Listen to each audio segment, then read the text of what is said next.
안녕하세요. 하루 필수 말씀 충전화 필큐티 조종환입니다. 오늘 함께 나눌 하나님 말씀은 마태복음 11장 11절에서 19절까지 말씀입니다. 내가 진정으로 너희에게 말한다. 여자가 낳은 사람 가운데에서 세례자 요한보다 더 큰 인물은 없었다. 그런데 하늘나라에서는 아무리 작은 이라도 요한보다 더 크다라고 이렇게 말씀하십니다. 마태는 요한이 새 언약의 선구자이고 창시자로서 어떤 사람들보다 더 큰 인물이었던 것은 사실이지만 완성된 하나님 나라를 경험한 것은 아니기 때문에 이런 세례 요한조차도 천국에서 하나님 나라에서는 작은 자가 될 수 있다라고 그렇게 말씀하고 계십니다. 우리가 이 작은 자에게 한 것이 하나님께 한 것이 될 수 있듯이 그 크기의 차이는 마태가 지금 이 이야기를 기록한 그리고 예수님께서 말씀하시는 그런 이유와는 이제 차이가 있을 겁니다.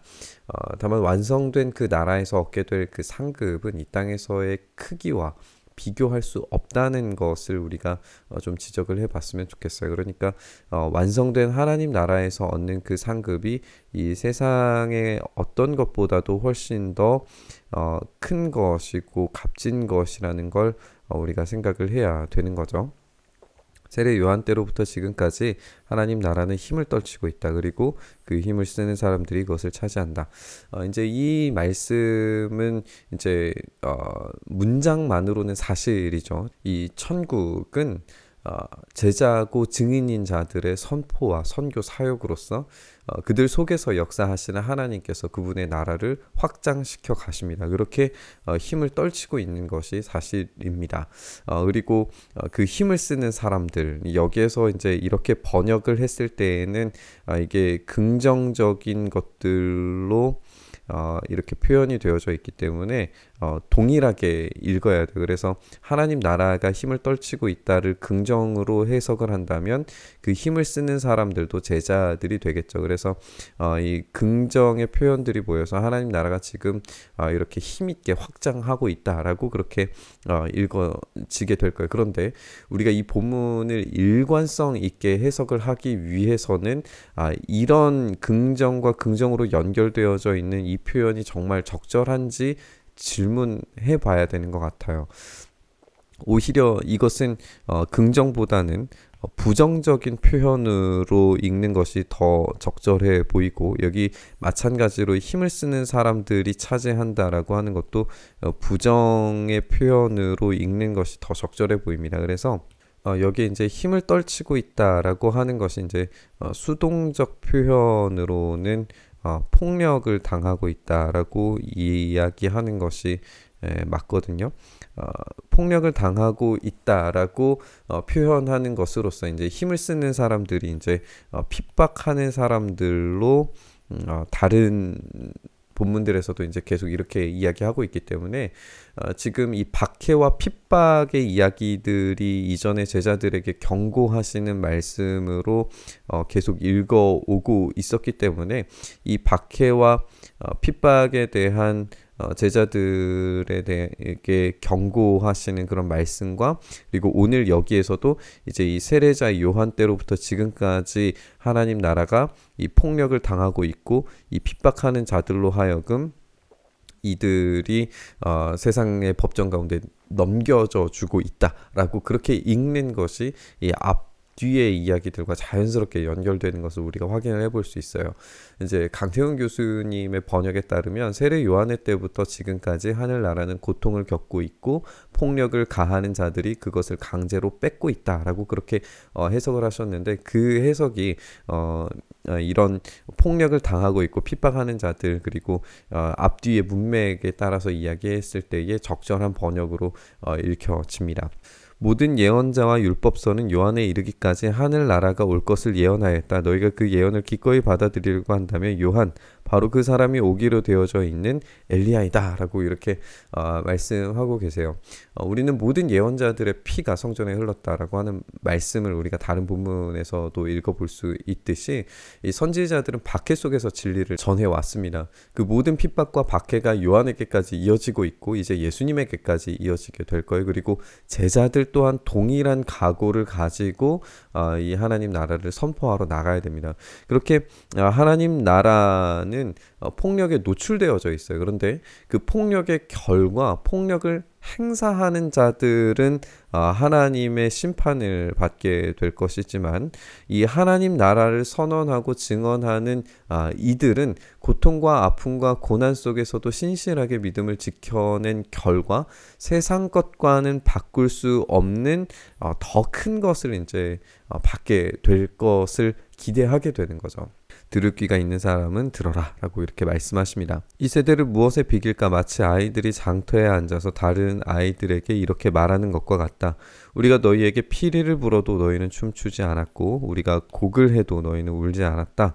요한이 와서 먹지도 않고 마시지도 않았다. 그러니까 사람들이 말하기를 귀신 들렸다 하고, 인자는 이제 예수님이시죠. 예수님이 와서 먹기도 하고 마시기도 하니 그들이 말하기를 보아라, 저 사람은 마구 먹어대는 자요 포도주를 마시는 자요 세리와 죄인의 친구다 한다. 그러나 지혜는 그 한 일로 옳다는 것이 입증되었다라고 이렇게 예시를 보여주십니다.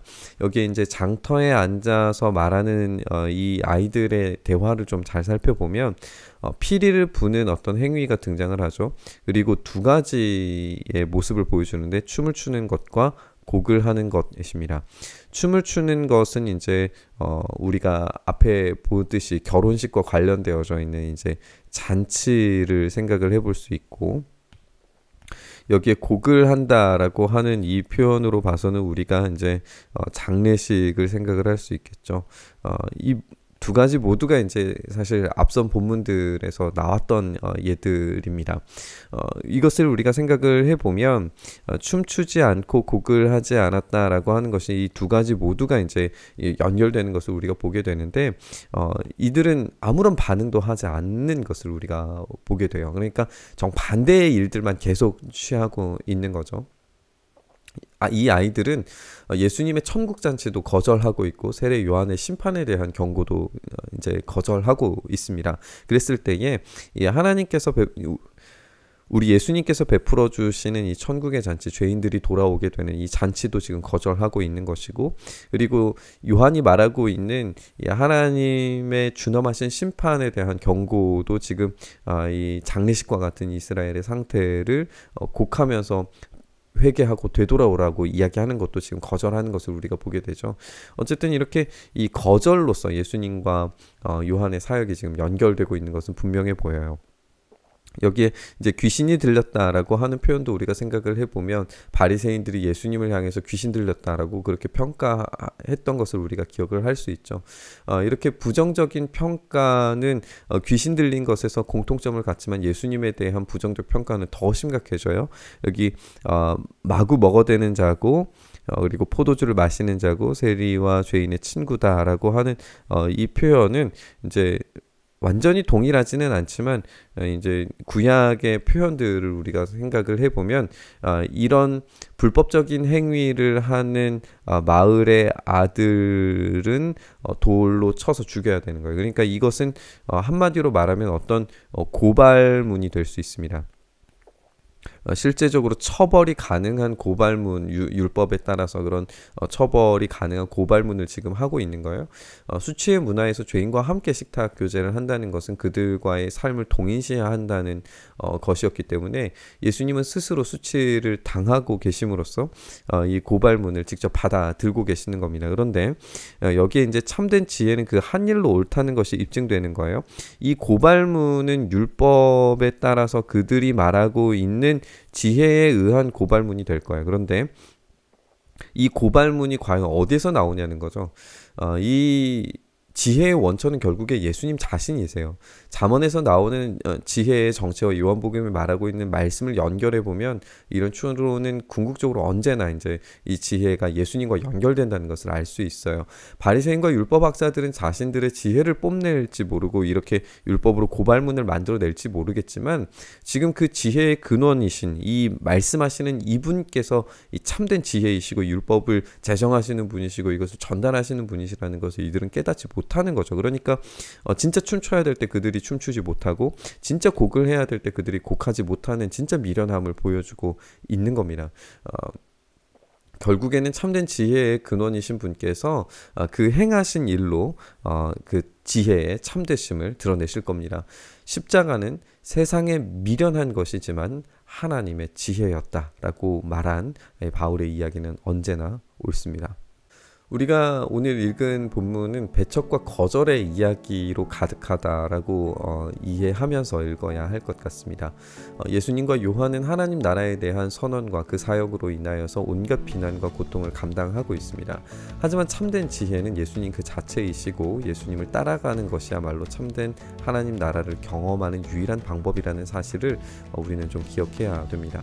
지금 우리의 시대에도 인간의 타락한 상태는 기뻐해야 할 것과 슬퍼해야 할 것들에 대한 지혜로운 어떤 기준을 잃어버리지 않았나 생각이 듭니다. 오로지 자신의 안위와 평안함을 위해서 세상의 지혜를 쫓아 무분별하게 달려가고 있어요. 그런데 그 달려가는 지혜의 끝에 참된 열매가 있는지 살펴봐야 됩니다. 예수님은 단호하게 말씀하십니다. 지혜는 그 한 일 열매를 보고서만 입증할 수 있습니다. 참 지혜이신 예수님이 아닌 다른 어떠한 유사한 지혜들도 그 끝과 종말에 대해서 제대로 된 열매를 맺을 수 없다는 것을 우리는 기억해야 됩니다.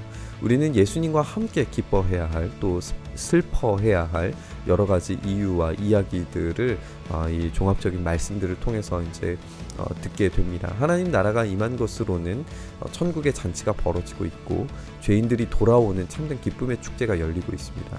또 한편으로는 하나님 앞으로 되돌아오지 않으면, 그 죄를 제대로 회개하지 않으면 그들에게 심판이 있다라고 하는, 그 영원한 심판과 형벌이 기다리고 있다라고 하는 점에서 장례식이 준비되고 있다라고 하는 점을 우리는 기억해야 됩니다.